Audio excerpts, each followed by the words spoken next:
Mr. Sonstar, welcome back to Wild Moguls TV. Thank you, brother. It's good to be here, man. Always good to hang out Yeah. with you. You know Oh, that. oh man, all glory, praise to God. We're here today because you wanted to talk about a special subject and topic, and I want you to explain what we're going to be. What's the topic of today? All right.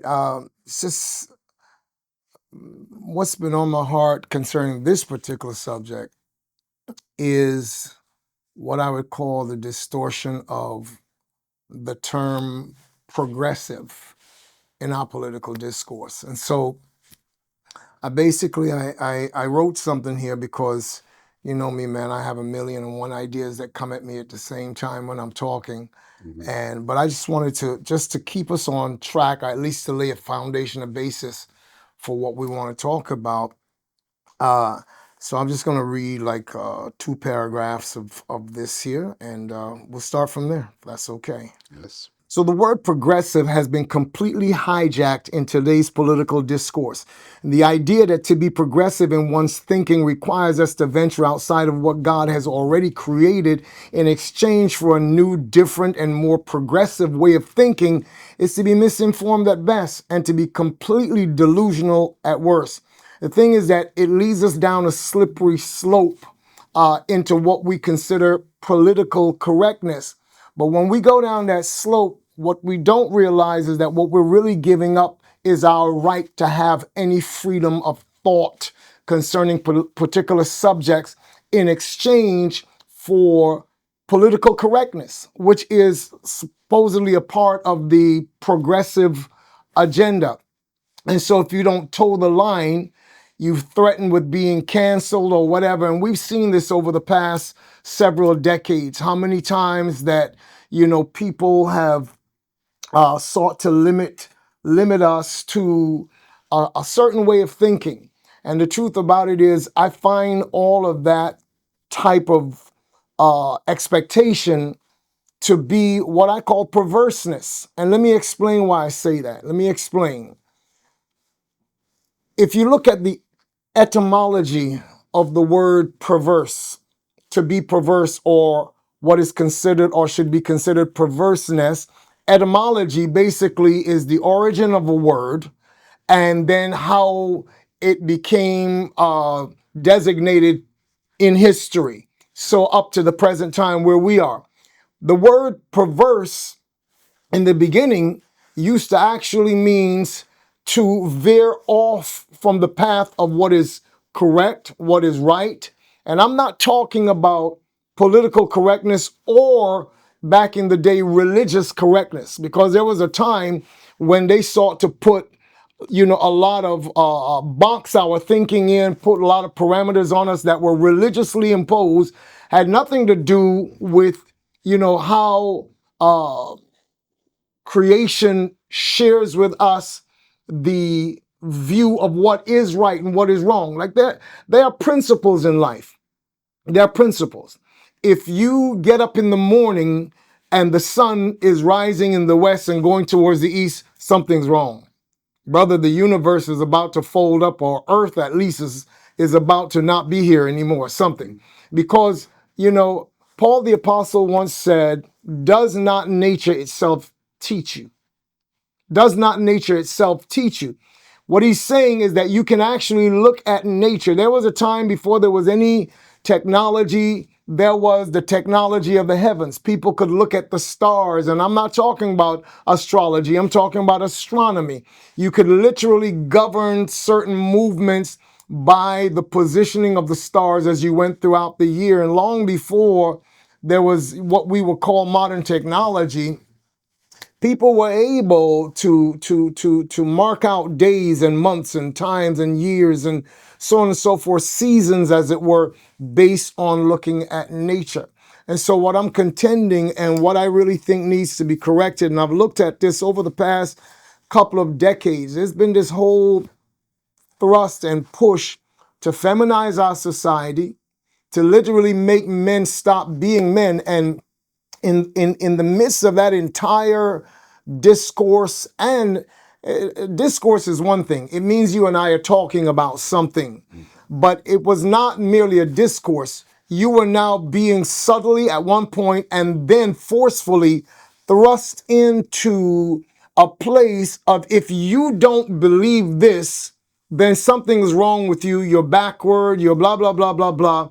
And men began to be pushed, downwards into a fear of not expressing anything that is manly or manhood, because now you get hit with, oh, that's toxic masculinity, and oh, that's chauvinism, and oh, he's just being misogynistic if you dare to speak the truth.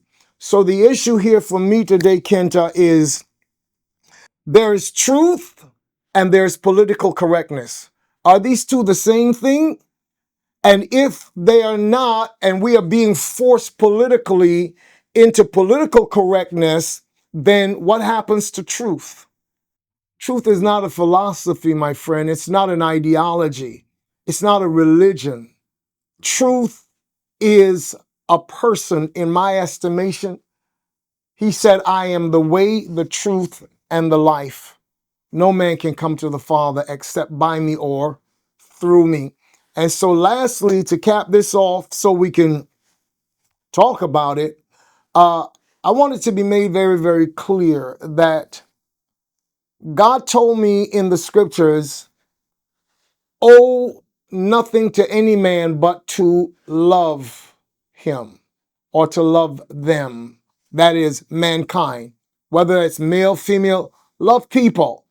That's my obligation to the Father who loved me enough to redeem me when I was in my ugliness of sin. Feel me? And so I seek to walk the love walk. I'm not anti anybody.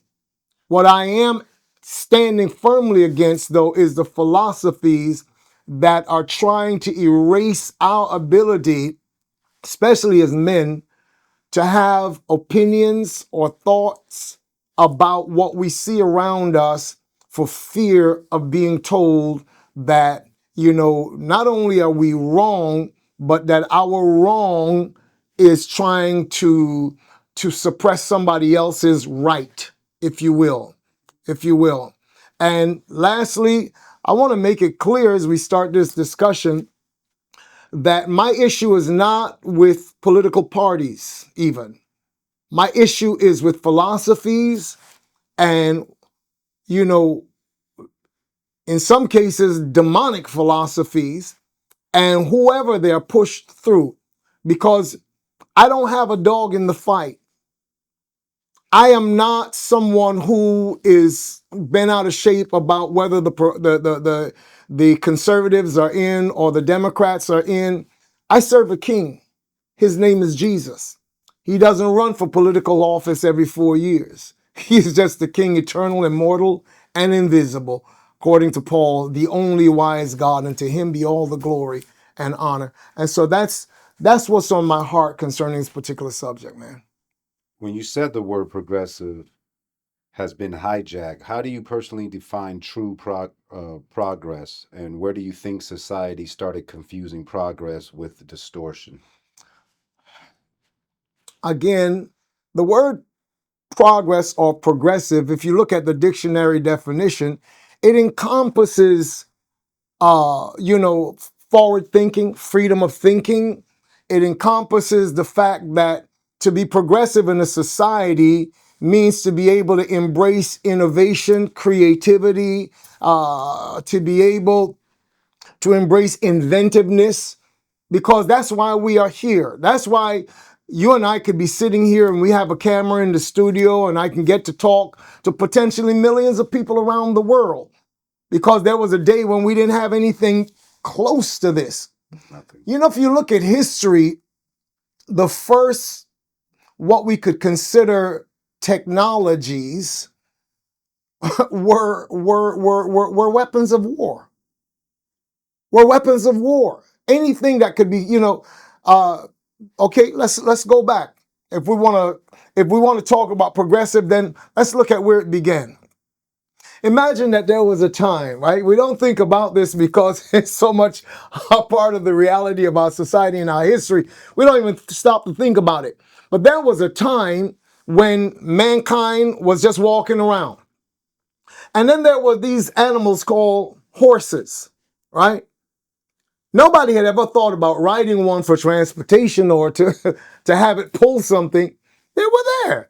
Everybody was just chilling.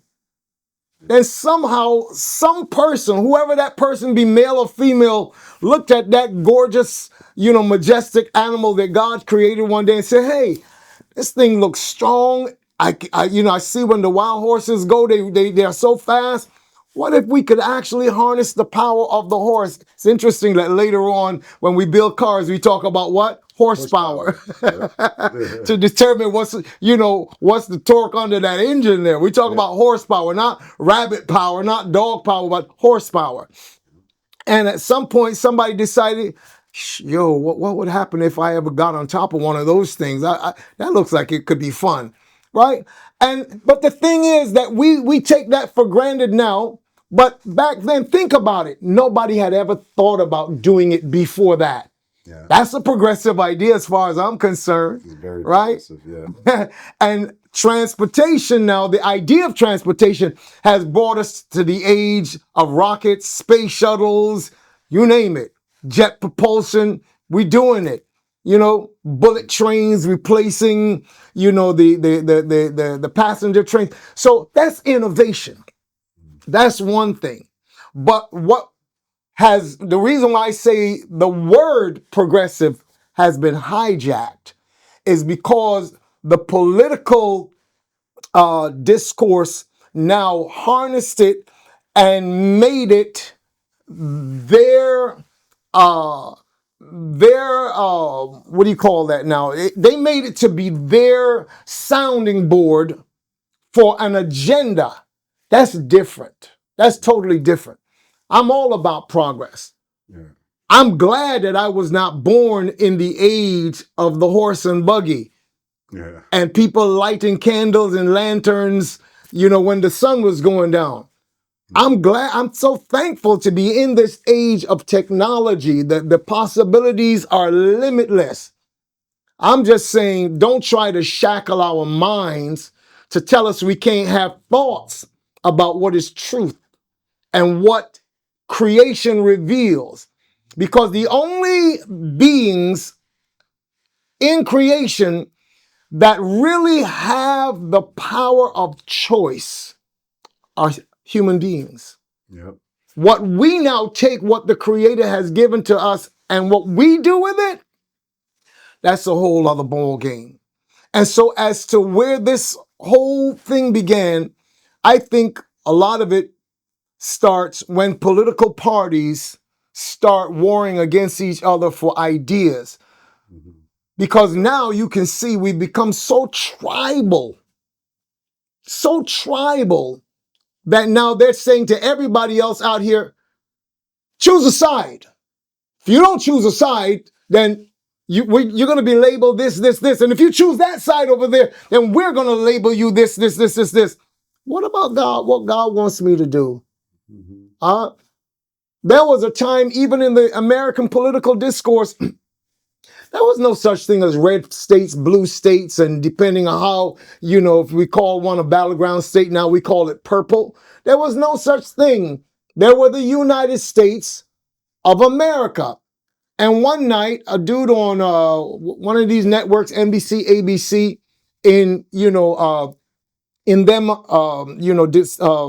reporting on the elections, decided to use that. I don't even know if he thought that would stick, but now it really became a thing. It became more polarizing. We are polarized now to the place where the American electorate and others, Canadians, where I come from, England, I find it interesting that it's red and blue. Those are the same colors that gang warfare goes at each other for. Red and blue. Yep. And it's so tribal right now. And what do you and I do in the midst of all of this? Well, as far as I'm concerned, I follow one master. He tells me to love all people. In fact, The president that is in office now is Donald Trump. He is the president. What does the Bible say about that? Does the Bible tell me like his agendas, don't like his agendas? The president before him, before his first term, was Barack Obama. He's a black man like I am. Does the Bible tell me you must love his agendas because he's black, or hate his agendas because you don't like the shade of his blackness? No. It tells me not to speak evil of the ruler of your people. It tells me pray for those who are in authority, that what? We may lead a peaceful and godly life. I'd like to say even to my fellow Christians out there, stop being pulled into the great divide, the tribalism of politics, and know that we have been given a specific command from God. In the book of is it First Timothy, Second Timothy, Second Thessalonians chapter 1, we are told, God said, I desire that first of all, he said that you would pray for kings and for all that are in authority, that you may lead a peaceful and godly life. So I have a responsibility. Whoever is up there needs the wisdom of God at the time that they're in office. And my agenda, or my agenda from the kingdom of God, is not to be sitting here trying to tear people down or boost people up. Not as a Christian. I cannot be a Christian. Okay, and that's a word that's a name that was given to us or placed upon us in history in a city called Antioch. The book of Acts says they were first called Christians in Antioch. Jesus wasn't a Christian. Jesus was just Jesus. He came to represent God on earth, right? But because of the followers of Christ, other people looked at them and say or call them Christians, right? So today, if you are identified as a Christian, let's follow the Bible for a change and stop following the emotions of tribalism and the polarization of philosophical thought and all the rest of it. That's what I'm saying. You argue that real progress doesn't require going beyond what God already created. How do you respond to people who believe human innovation itself is a form of honoring creation? Again, like I just said, I don't have an issue with innovation. God does not have an issue with innovation. In fact, the one thing we know about God right from Genesis is that he was and is what? The creator of the universe. In the beginning, God. That's the first in the beginning, God. 5 words, the beginning of the book of Genesis. That's how the whole narrative opens. In the beginning, in the beginning, God. 4 words, right? Yeah. Created. 5 words. So that's the first place God introduced himself. The word God, if you go through the scriptures, you're going to find that there are many names for this God that the Hebrews call Jehovah God. So many names. He is called Jehovah. He is called Elohim. He is called Adonai. There's so many names. But God, through Moses, introduces himself as the author, designer of creation. And he could have chosen any name. But the name that is written there, if you go back in the original Hebrew, you'll see the word God all through the scriptures, right? But if you go and look at the original Hebrew from which those words came, same word in English, you'll find that the word is Elohim. What does it mean? He is the supreme sovereign Lord. Hey, you people who do not yet exist, I want to introduce myself to you, that by the time I finish this 7 days of creation here and you'll come to know me, you'll know that I am Elohim. I'm the supreme sovereign. But guess what? I'm telling you who I am, but now let me tell you what I do. In the beginning, God what? Created the heavens and the earth. I'm a creator. So everything that's going to come from me will have a creative ethos. And especially you, mankind, male and female, who from the beginning of creation I'm gonna create you, or I'm gonna bring you into being on the evening of the very last day. It's like an excited father. You know, your child is coming. What do? You want to prepare the room. You want to make sure everything is right. Even if you are in the poorest of the poor, you don't even have money to be able to buy or build a crib. You at least you still, there's an innate sense of love and affection towards that baby that's coming, that you want to make sure you create for that child something, a special little place. Even if all you have is a blanket, you know that this, hey, we want to preserve this blanket. So it is in us to be creative. Creation, anything that is creative will always honor God. Here's where we split the hairs and draw the margin. The things that are created for selfish reasons, when you create things or design things and your intent is to be able to so put a chokehold or a lock on the market, for example, that you're the only one that's prospering over that, after that, then that's where you have crossed the line into something that can become very dark, very, very sinister. When you create things that are intended to destroy human life rather than to preserve it and to help it to progress and to go forward, then that thing you are creating is created with a selfish, self-preservatory intent. And of course, the question will come, well, what about the fact that we have to protect ourselves from other enemies? I believe that we have a very divine, primal right, if you will, divine primal right to protect our families. I'm not saying, and unfortunately, because of Adam's mess up in the garden, that's where hate and animosity entered in.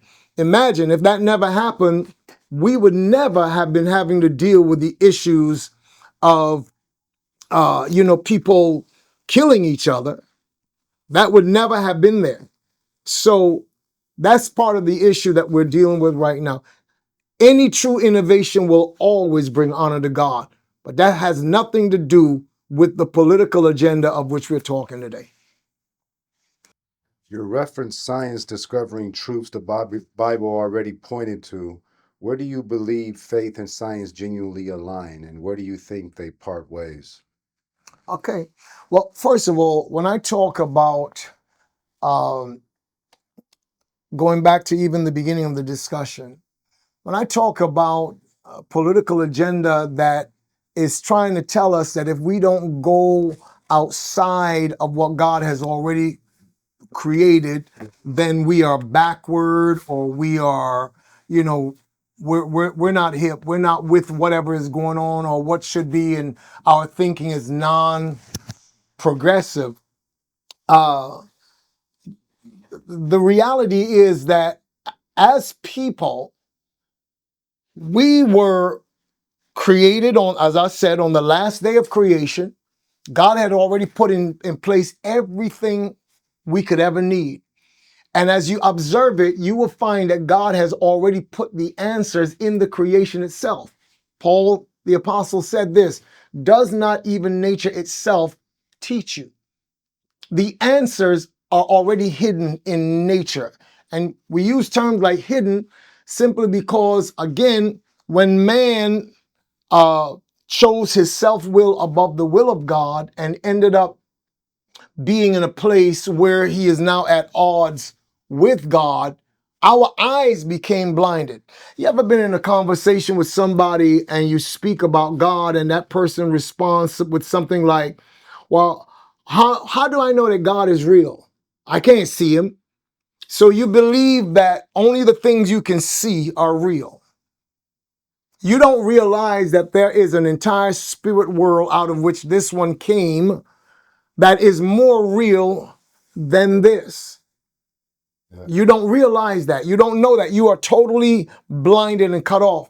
So the question is God not real because of your inability to see him?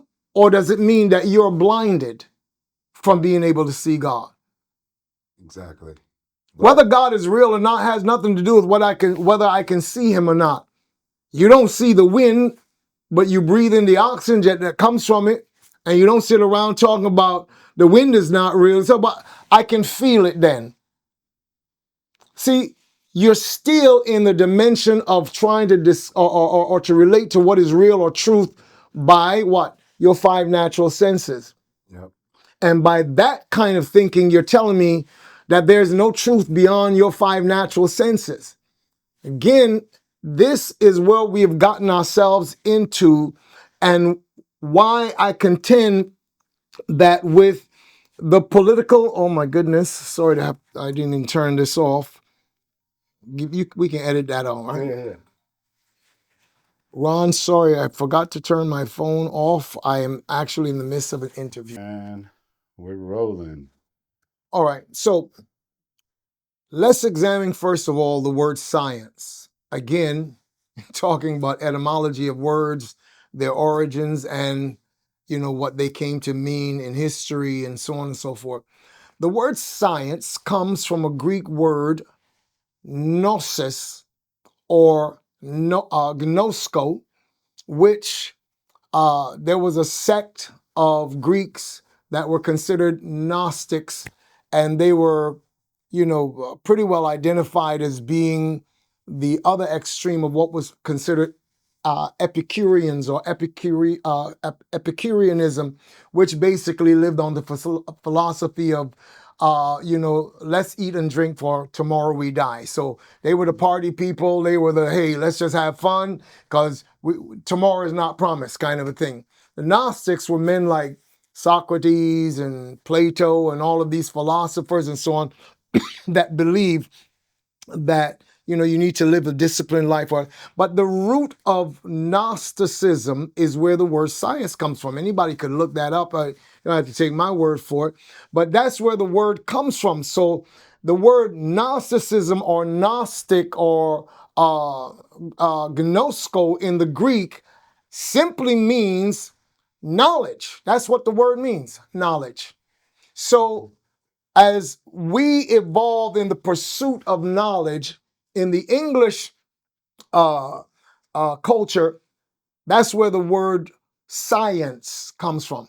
But it's the same thing. It's just like another Greek word, for example, would you believe that the word witchcraft in the Greek is the word that is a word pharmakia, from which we get today pharmacy. Pharmakia. Pharmakia. Yeah, that's the word that we today use or has derived the word pharmacy from. Witchcraft back in the day had to do a lot with spells and potions and brews and blah, blah, blah, blah, blah. So as we evolve in society, what are we doing? We're making different types of potions and brews, and we call them drugs in the pharmacy. So using that as an example, and there's two. Isn't there like two snakes? Isn't that like the logo of pharmacy? on the symbol of the pharmacy and so on and so forth. Yeah. That's another discussion, I guess, for another time because I have ideas about that. But however, so what we now call science today, coming from the Greek word Gnostic or Gnosticism, was the quest for knowledge. And so nothing wrong with the quest for knowledge, nothing wrong at all. What I contend with is that science, so-called, has been on a quest for knowledge for years, generations, millennia even. But now where are we? What is it teaching us? That the universe is so vast, and some scientists contend that the universe is expanding at the speed of light. That means we're never going to catch up. We're ever going to be seeking knowledge. Nothing wrong with seeking knowledge. But now where you are almost like the blind leading the blind, and because a university says you are a PhD in astrophysics or some other kind of science, and again, These men, these women, they work for that. This is not an attempt to stand against or be anti a quest for knowledge. All I'm trying to say to us out here is that the God who created us, he already gave us knowledge. It's all around us. It's in the very universe that they are seeking knowledge from. Big up to you. Continue on your quest for knowledge. But don't try to lead me in the path of thinking that I have to wait for you to find out certain things in order for me to have truth operating in my life. For so long, the scientists told us, through Darwinism and all of this, that mankind basically at the end of the day was really on the same par, the same level with the beast, And so we've come to the place now where we believe that we evolved into who we are now. We've been here for thousands of years as males and females, and we're not seeing any evolution beyond that. Are we supposed to be here, according to you, waiting for another a billion years for us to grow a sixth finger? Or what are you trying to tell me in all of this?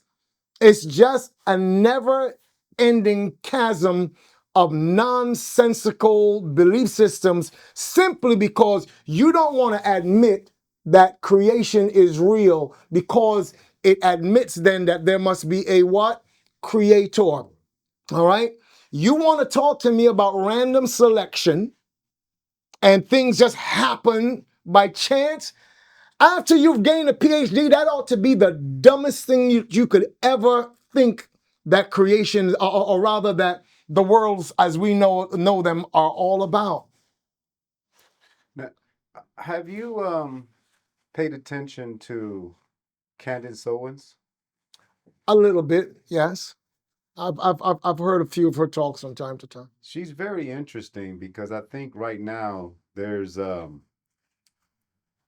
something going on with legacy media, and they've really lost their credibility over the years. They've lost their credibility, especially I think with the vaccines and all of that. But Candace now has become the #1 podcast in the world, and since she's been canceled and had her own show, she's tackling all of these conspiracy theories and a lot of way out stuff that we all know is real, like demonology. She's talking about these, Satan worshipers and devil worshipers aligned with the government and science. And one side is trying to make it seem like she's cuckoo, but there's a whole bunch of stuff happening to where now she's like leading the revolution of what we're going to accept is real. And this whole thing of progressive, which backfired, has backfired. It really has. Like, yes. What they've done, try to push it down our throat. Yeah. It created a whole nother beast to where it's divided now. Yes. So are you excited about this? And with this happening, what does that really mean? Are we getting closer to the end times? Where do you see this fit from your knowledge and just your opinion? I believe that, as I was ending off my last question, I was saying that random selection is a farce. It is a tool that was designed, or the belief in random selection, or not random selection, but really just, what's the term that I'm looking for here? The belief that everything just basically came about by itself. A Big Bang Theory. I mean, that's in itself stupid, because if there was nothing here to begin with, then how could there be a Big Bang? How could there be the collision of two comets? So, like, where did that come from? Yeah. It's a stupid pathway to go down. But what I was ending off saying just now simply is that, look at the iris, okay? I could talk about DNA. We could go into all of that. But look at the iris of the eye.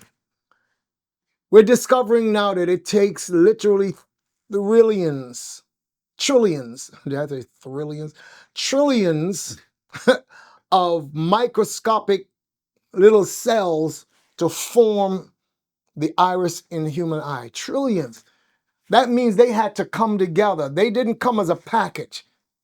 They all come together to form the amazing iris of the eye. I'm looking through the shutter of your camera as it's looking at me.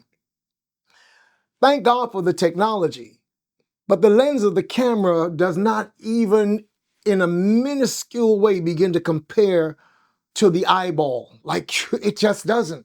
Yeah. So to think that this just randomly happened, this amazing visual instrument that we have called an eye, that would be like thinking that you could assembled a Boeing 747 in mid-air with a bunch of metal just flying and coming together with all of the sophisticated technology in place. You see, the thing about a lot of scientists, they cannot, their pride will never allow them to admit that, hey, maybe we've been going about this the wrong way. We've been trying to reverse engineer truth, or we should have been trying to reverse engineer truth rather than coming up with an alternate truth. That's what's been happening to us. I've heard some of the things that Candace has said, and I'm thankful to see that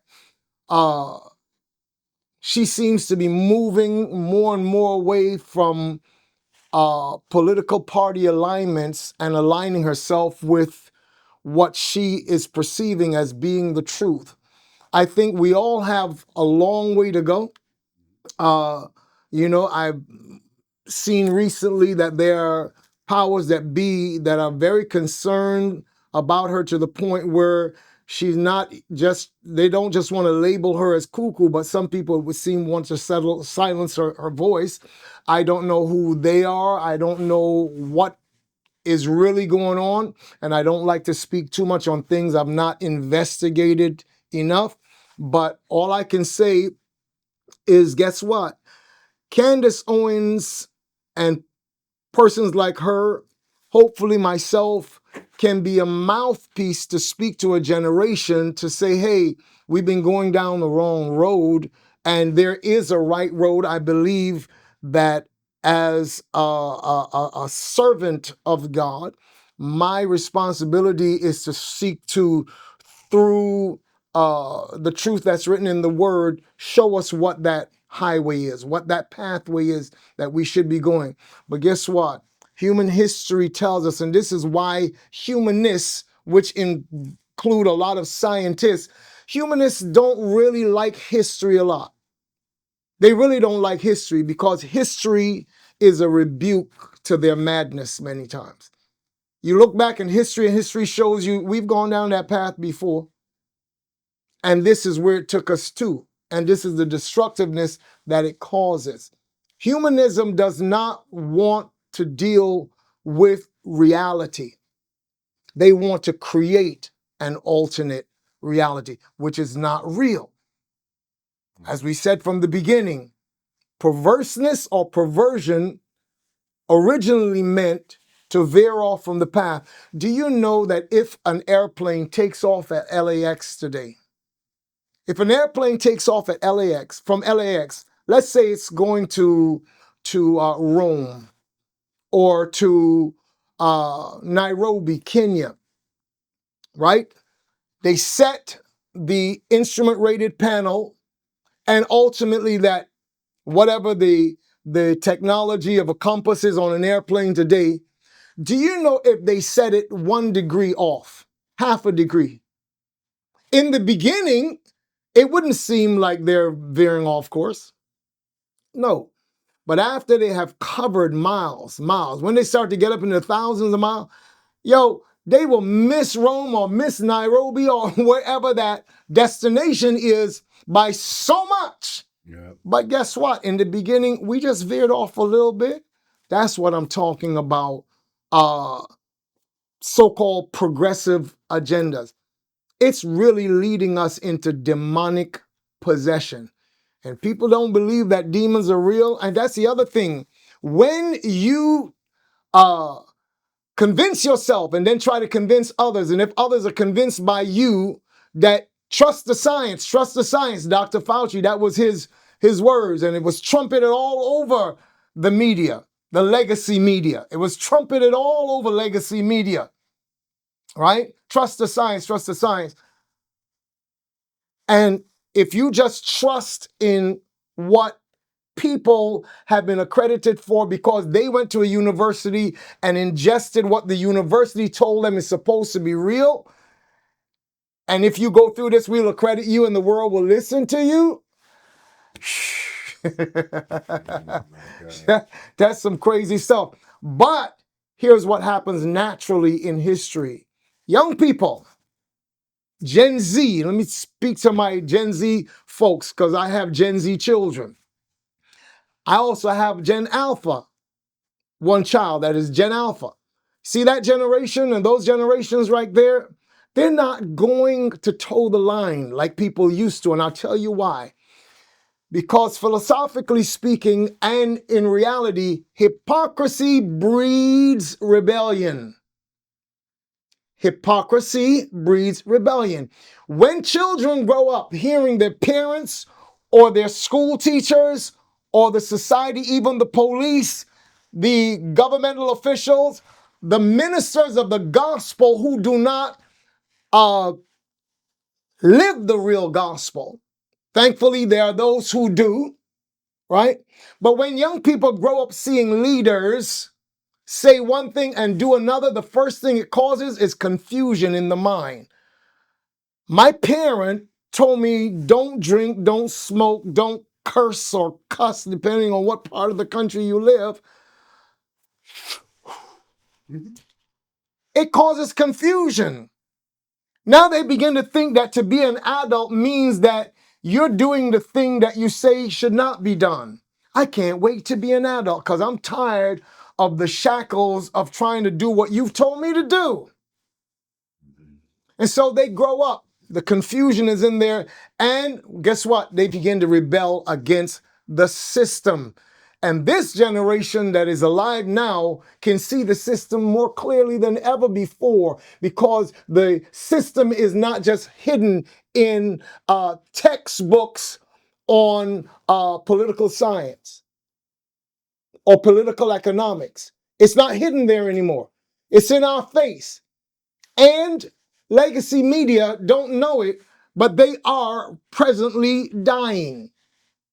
They're on a slow death because the generation that is taking over don't trust you no more. They don't trust it. Not at all. They would rather go to get the real raw news from people who are reporting it in real time because they're having experiences and things happening to them. They rather a guy sitting in his living room in his pajamas that seems genuine doing research. They go to Fox or CBS. Yeah, because they figured it out by the knowledge that's available to us, that they are just towing the line. It's a feeder system. It comes from the top, and then all of the stations, you know, if they are so-called progressive, are going to slant it this way, and those who are conservative are going to slant it this way, and the truth gets lost in the whole discourse. So now you said something important in demons and satanic demonology. This is very real. And when you it is very real. And when you have something like sorcery going on and the elites of both worlds, of both dimensions, this is what they like to tap into. When you got all the money, all the power, they get into higher level of whatever they think is rebellious or fun for them. So I feel there's elite demons and then there's elite humans working with each other, and they've got this thing. But then you also have the system that's not, people are not all demonologic, but their life is focused on money, power, they want these things. So they're a great tool to just use because they're motivated by money, power, and all of these egotistic things. Whereas the Luciferians and the Satanists and the demons and Satan himself, they want to see the humans doing things that they're not supposed to be doing. That are anti-God. That are anti-God. So this is all happening in real time, but people don't, when you talk about this, you sound like a cuckoo, or you sound like this is like folklore or fiction. Can you explain what I'm talking about so I don't sound crazy? Just for saying it, you'll sound crazy to some people. Yeah. Listen, let me share something that I don't know if I've never heard anybody share this. I'm not trying to be, sounding like I'm the most unique voice in the universe. No. Let me say this.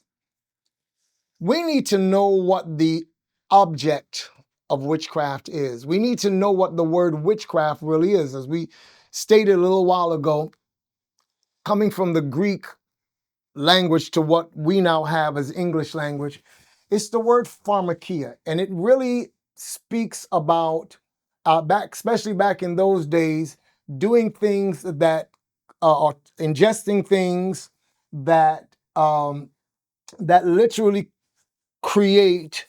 Can I put this? I want to make sure that people understand this very, very clearly. A lot of times that people do drugs, they become mind altering. And anything that alters your mind, alters your perception, alters your thinking away from reality to begin with. That's what drugs do. Mind altering drugs, okay? But what is the object of witchcraft?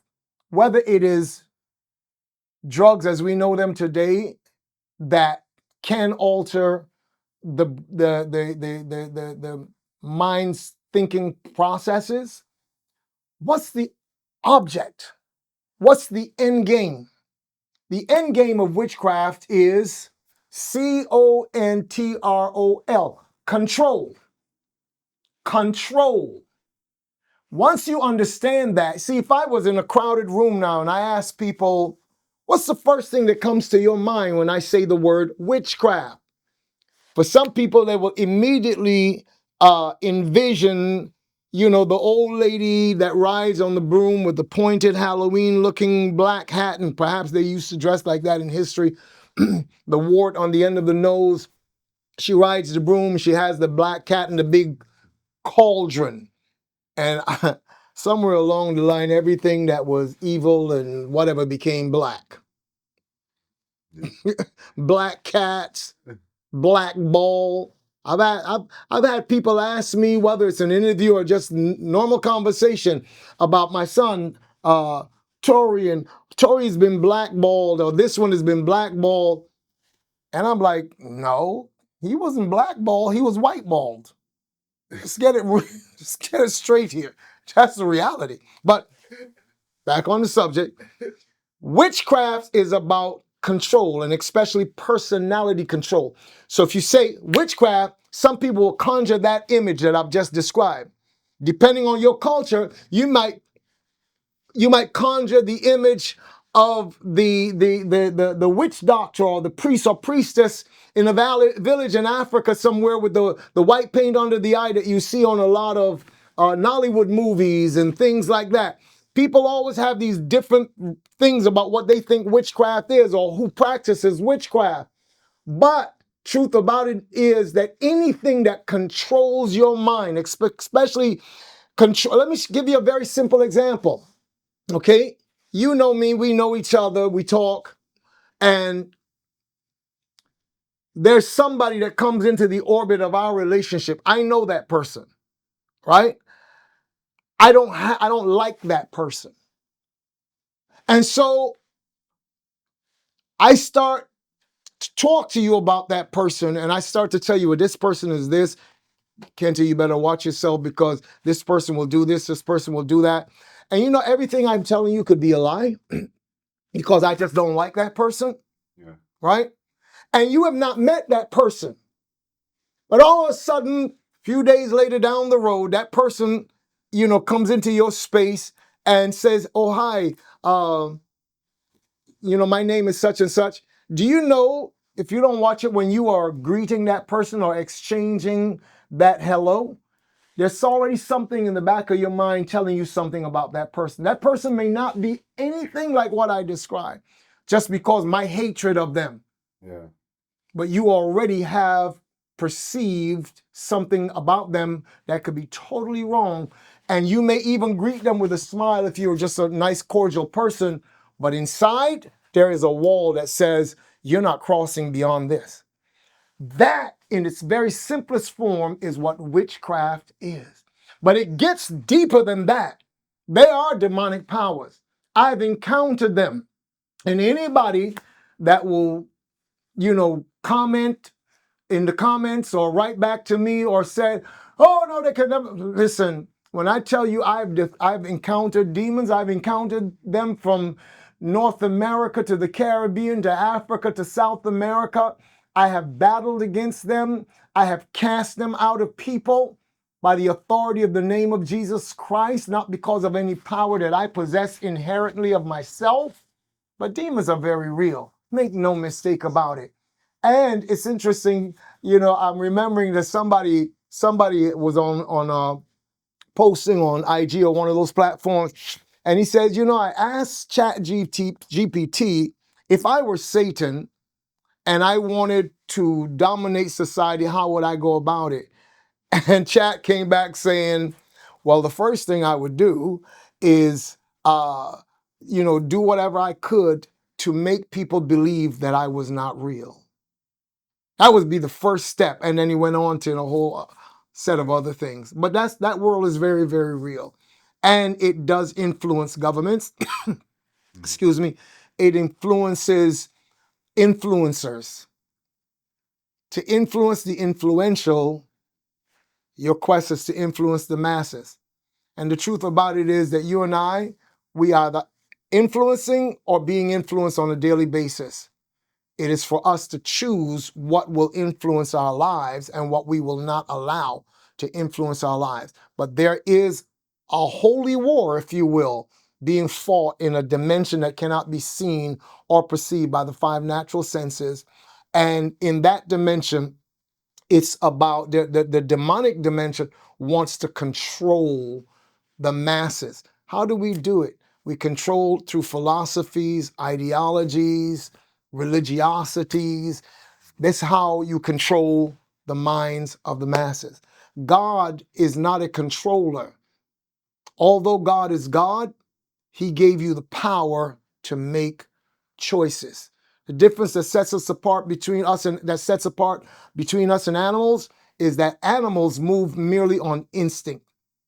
You have the power to deliberate an idea and decide whether you're going to choose to inculcate that idea or leave it alone.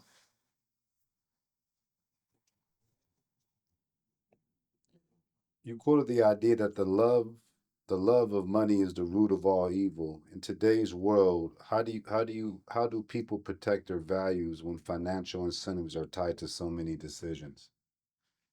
How do you protect your values? Okay, let's start back at the top. That's a quote from first century ambassador for the kingdom of God, Paul. Paul the apostle said, the love of money is the root of all evil. He never said money is the root of all evil. Money is just money. God put gold in the ground, silver, platinum, gemstones. God gave us a rich and fruitful and abundant creation. God was never against people having things. So money is not evil. A dollar bill is a dollar bill. A dollar is the creation of man. God never created a dollar. God never created what we today call currency. That was created by man. So the creator sets the agenda of the thing that they create. Okay? You don't ask a high performance vehicle, a Lamborghini or a Maserati or any high performance vehicle, you don't go to the thing that was created and ask it, what's your purpose for being here? No.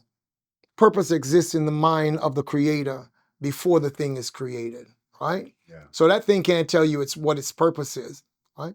So fact being that we, mankind created what we now call currency.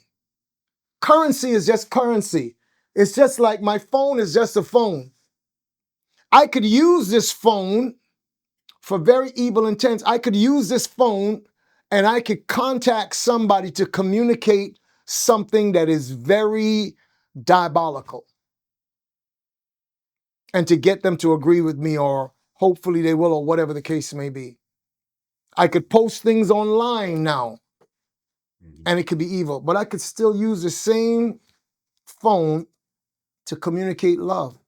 So it's not the fault of the phone, it's not the fault of the money. Paul was not trying to say money is evil. He said the love, translated the lust or the greed for money, is the root.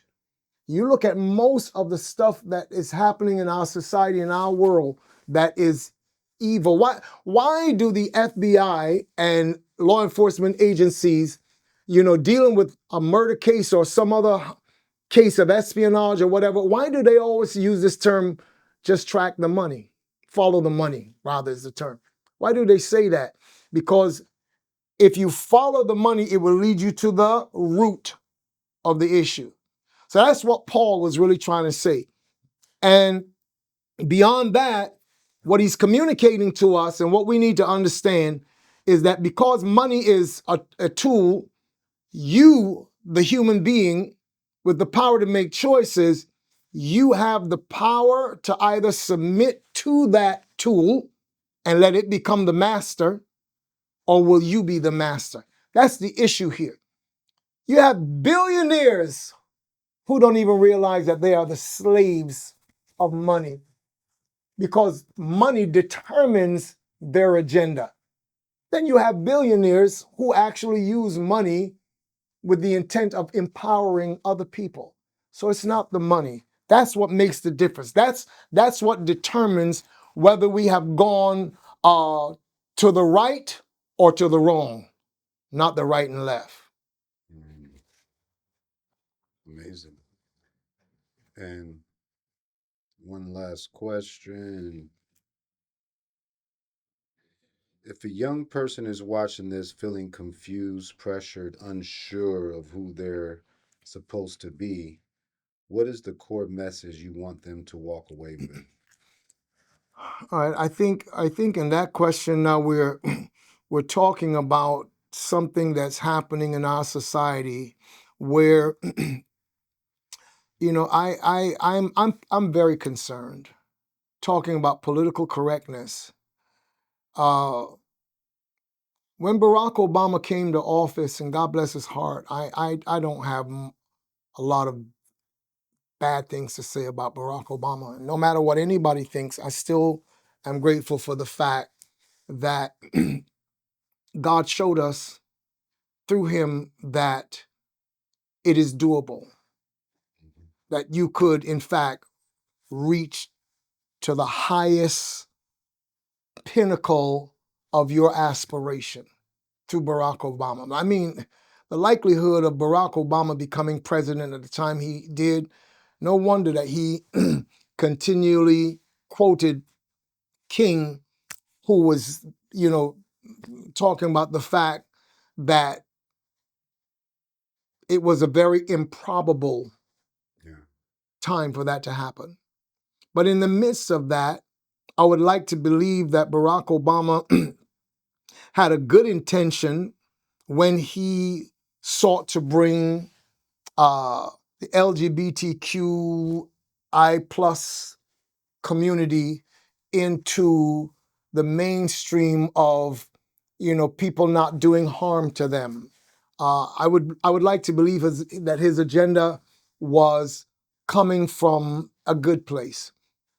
However, in the midst of that, and looking again at the whole philosophy that brought us to the altar of political correctness and told us bow down and worship, and if you don't, something is wrong with you. We got into a real mass of confusion because now it became not about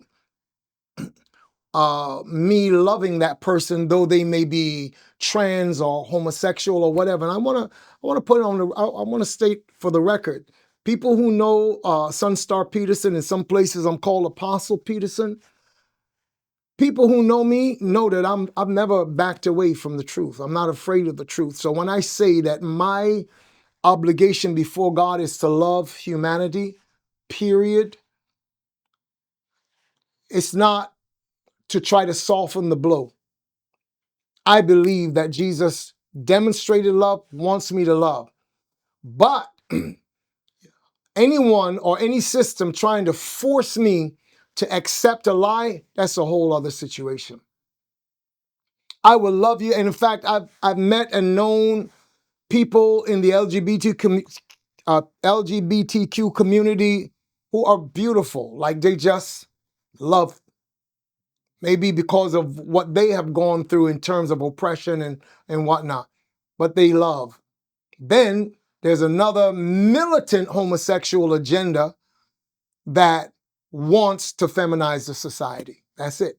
They want to feminize the society by downplaying men, by making us think that men are all misogynistic, and you get women out here walking around talking about all men are dogs. Like, really?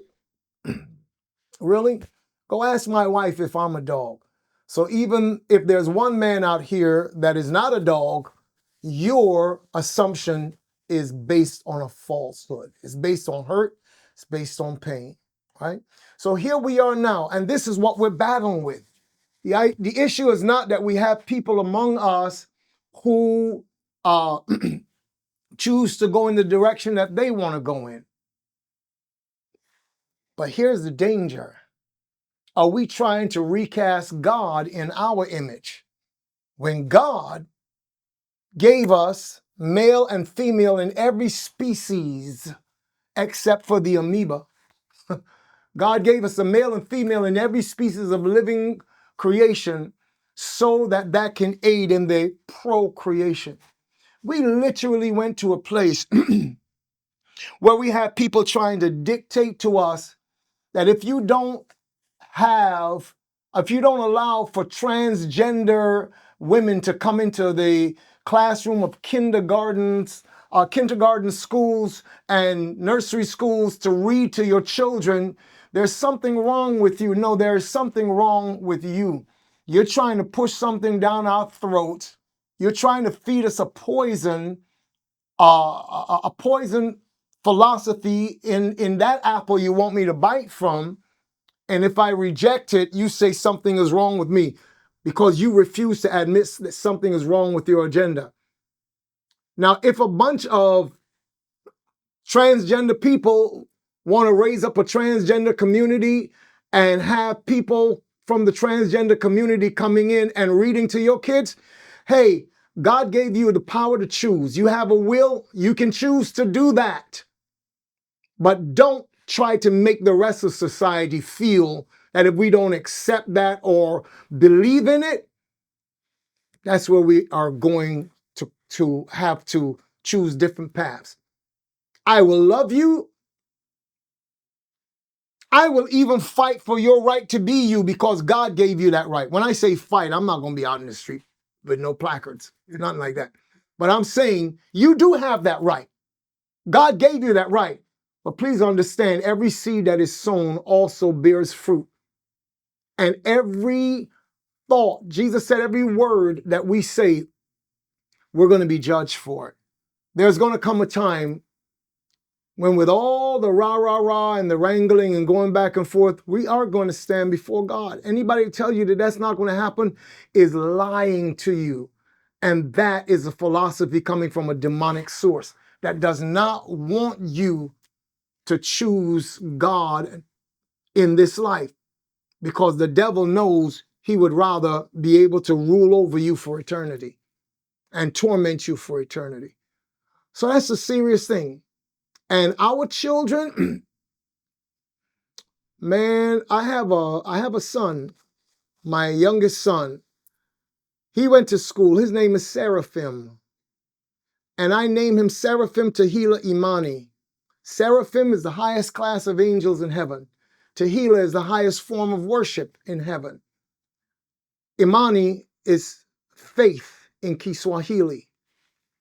So I named him, when he came out of the womb, the midwife that delivered my son in Kenya looked at my wife and said, "Oh my God, you've given birth to your husband. The kid looks so much like me."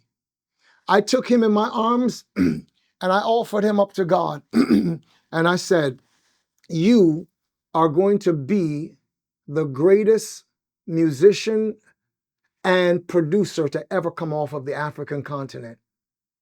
That's why I called you Seraphim, Tehillah, right?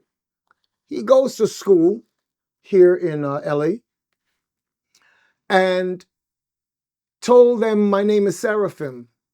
Kids around him didn't understand. He was very, very young. He's just entering into what, grade 3 when he got here, grade 2. I think it's grade 2 when he got here. He was just entering into that. And the kids around him couldn't understand what his name is because it wasn't Joe or Donald or Frank or whatever. So next thing I know, I went to pick him up at school one day and I hear them calling him Alex. Alex? Like, I said, "I'm here for Seraphim." I heard somebody say to me, "Oh, you talking about Alex?" I'm like, "Who's Alex?" And, finally we straightened out and I took my son and I looked at it and I said, let me watch this.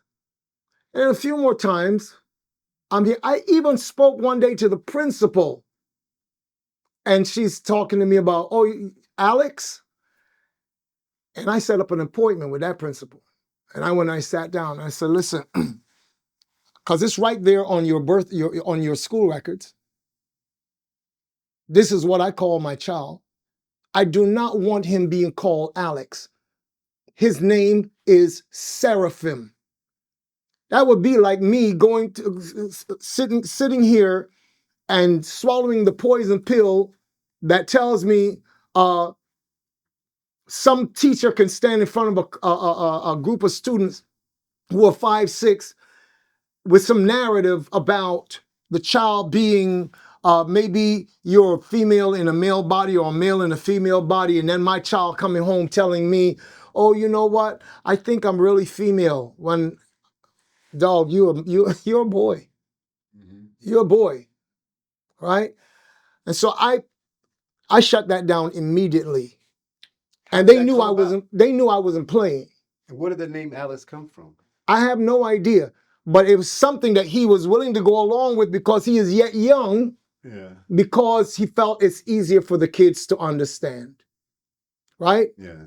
All the children are able to say Alex, but they could not really understand Seraphim at that point in time. But see, let me close with this. Names are so powerful. Today you have people going to a book, "Oh, let me get a name because I have a girl baby on the way," or whatever. No, no. Not in our culture, not people of African descent, not people even of Eastern descent. Names mean something. They are supposed to embody character and purpose. So when somebody comes to strip you of your name, that's what colonialists do to colonize your mind, take away your purpose, your identity, and your character. That's what that agenda is all about. So the whole idea of the confusion of identities between male and female, that's not a God idea. That's not a God thing. And again, I owe you nothing but to love you as a human being, even if you choose to distort your body. And so I ask the question, who benefits from this? This whole political correctness thing, who benefits? Is it the uninformed masses that think that you should go along with this agenda?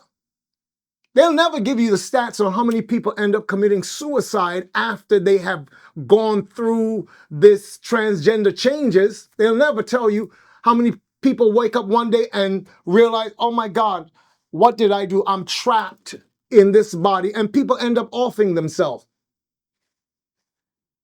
You don't hear those statistics very much, do you? But it's real. Very, very, very, very real. And so that's where we are and what we need to stop doing. God made you beautiful the way you are. And who benefits?